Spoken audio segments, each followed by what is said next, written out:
AOC says so many people in this country hate women. Oh, geez. Even the guy at the party who pulls out a guitar is like, way to ruin the fun. Congressman Jamal Bowman says capitalism is slavery by another name. No, it's not. It's the thing that has given more people more prosperity and hope than any other system, flawed though it surely is. But again, something like the free market is kind of synonymous with America. And if you don't like it, I don't know how you can say you love this country. You know who loves this country? You know who's not constantly complaining about what happened 200 years ago and who's not obsessed with seeing America through colored glasses and shaking off the stench of what irredeemable privileged holes we are? Bill Maher is not letting up on AOC, and he's making it clear he has no intention of easing off. In his view, she represents more than just a rising progressive voice. He believes she could be quietly positioned for a future leadership role within the DNC, and he warns that such a shift could seriously destabilize the party. Maher has made similar calls before, including past warnings about Kamala Harris that were largely dismissed at the time, only for later election results to reopen those debates. Now he's back with renewed criticism, this time targeting AOC's political messaging and what he sees as a growing disconnect from mainstream America. His commentary is sharp, blunt, and firmly aimed at sparking controversy. AOC, Mandani are not Democrats. They'll be the first to tell you that. They're democratic socialists, and that's a very different thing, and I don't think people know that yet.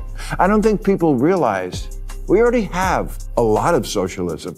Social Security, Medicare, Medicaid, unemployment insurance, food stamps, veterans benefits, Pell Grants, COVID-era payments, farm subsidies, disability payments, Fannie Mae, Freddie Mac, corporate bailouts, and the jobs program that is building weapons the Pentagon. Bill Maher continues to stay firmly on AOC, and he shows no signs of backing off. If you've been paying attention to her recently, he argues there's a clear alignment forming between AOC and New York City Mayor Zohran Mamdani, with their political messaging increasingly moving in step. Recently, they even appeared in a joint clip encouraging New York parents, regardless of immigration status, to sign up for the city's free pre-K and childcare programs. Beyond the headlines, Mamdani has centered much of his platform on expanding free childcare, working alongside Governor Hochul to broaden access, while also taking strong positions like abolishing ICE and embracing New York's sanctuary city identity. For critics like Maher, all of this adds up to a broader ideological pattern.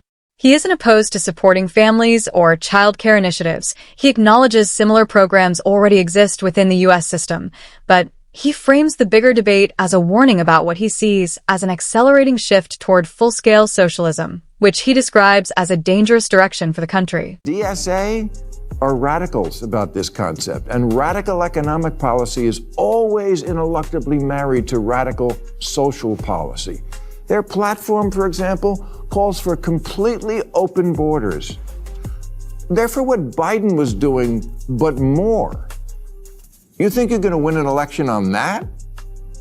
This just seems like more extremism at a time when Americans are begging both parties, please, could just one of you act normal? If Biden made people nervous, Maher sees AOC as operating in a completely different league altogether. In his view, Biden still represents a traditional moderate instinct, even with his inconsistencies on issues like border control. There was at least an understanding of rules, limits, and the need to keep the system functioning. AOC and the progressive wing she aligns with are portrayed very differently, especially on immigration and enforcement. From Maher's perspective, their vision pushes far beyond reform and into a more radical rethinking of borders and policy. That gap, he argues, isn't small. It's a fundamental divide over the future direction of America. I say the next time we have debates, the moderator needs to frame that question a little differently, as say something about America that you like, because honestly, I don't know why the people who are fighting for this country so hard even. This is where the debate gets more confusing for some observers. Maher's frustration, as he frames it, is rooted in what he sees as a contradiction. Why seek to lead a country you appear to constantly criticize? In his view, Genuine political leadership usually comes with at least some sense of appreciation or balance toward the system being governed, even when reform is the goal. Instead, he portrays AOC as someone who is consistently critical, regardless of political outcomes or economic indicators, and quick to challenge policies across the board. For Maher, there's a difference between constructive criticism meant to improve a system and what he sees as a more reflexive opposition that rarely acknowledges positives. That distinction, he argues, is what creates a deeper trust gap with voters who tend to pick up on tone as much as policy. That started out bad and will always be bad, founded on an unrelenting history of and unable to change. But we have changed a lot. Democrat Cori Bush tweeted, "This land is stolen land and black people still aren't free." And this was on the 4th of July. Really? Not that I give a shit about the 4th of July. I've never been a rah-rah guy. But I am a perspective guy. And that's what too much of the left has lost. A moment in the segment that might slip past quickly, but for critics it stands out. Maher suggests that parts of modern democratic messaging increasingly frame America in overwhelmingly negative terms, almost like a system that is irreparably broken rather than one capable of reform. In that portrayal, every flaw becomes proof of collapse, and every issue is amplified into something far more absolute than reality. He points to examples of political rhetoric online that, in his view, stretch that narrative even further, making sweeping claims about freedom and inequality that ignore broader context and historical progress. For Maher, the concern isn't about criticizing the country, that's a normal part of political debate, but about whether the tone has shifted from reform-minded critique to something closer to rejection of the system itself. And he believes many Americans can sense that difference. 72% of black people under 30 are optimistic about their future in America, way more than white people the same age. And as far as the land goes, yes, I guess we could change the name of Captain America to Captain Stolen Land.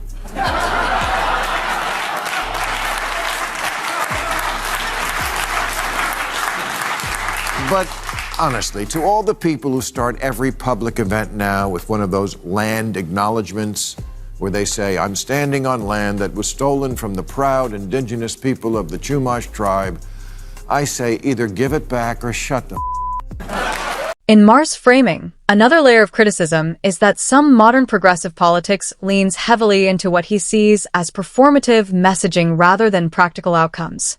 He argues that certain speeches and symbolic gestures like land acknowledgments can create the impression of moral seriousness without necessarily leading to tangible policy changes. From that perspective, the concern isn't the act of recognizing historical injustices, but whether those moments translate into real-world action afterward. Maher's critique is that if political messaging highlights problems but doesn't follow through with concrete solutions, it risks becoming more theatrical than transformative. And in his view, voters are increasingly able to distinguish between symbolic rhetoric and actual governance. AOC says so many people in this country hate women. Oh, geez.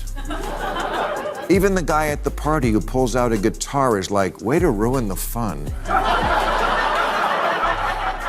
Congressman Jamal Bowman says capitalism is slavery by another name. No, it's not. It's the thing that has given more people more prosperity and hope than any other system, flawed though it surely is. AOC's argument that America still struggles with sexism in politics is usually rooted in broader concerns about how women in leadership are treated, including differences in media scrutiny, public perception, and political expectations.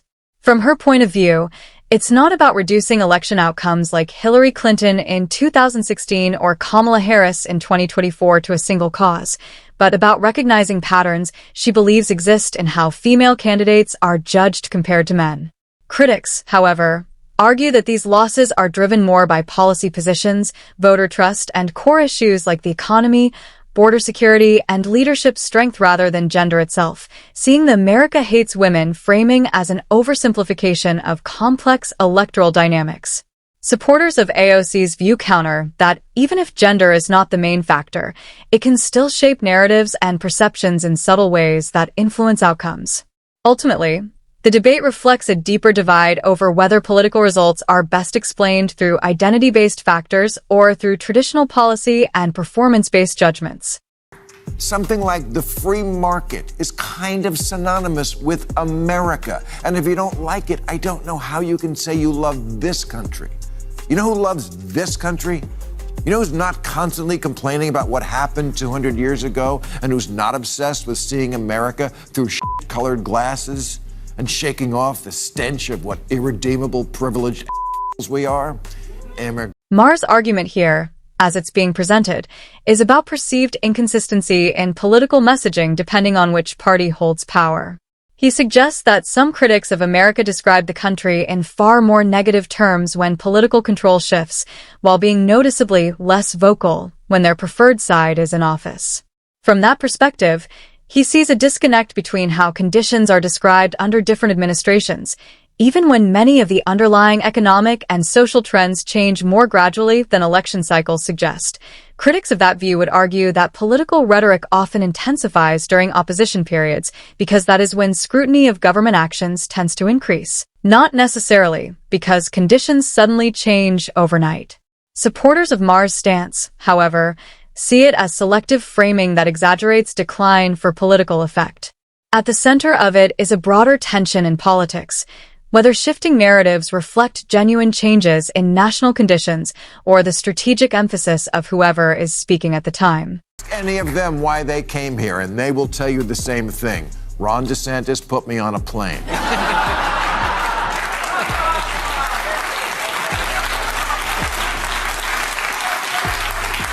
But they will also tell you that America, for all that's so about it right now, is still the last best hope. And those people asking for our votes to take it over.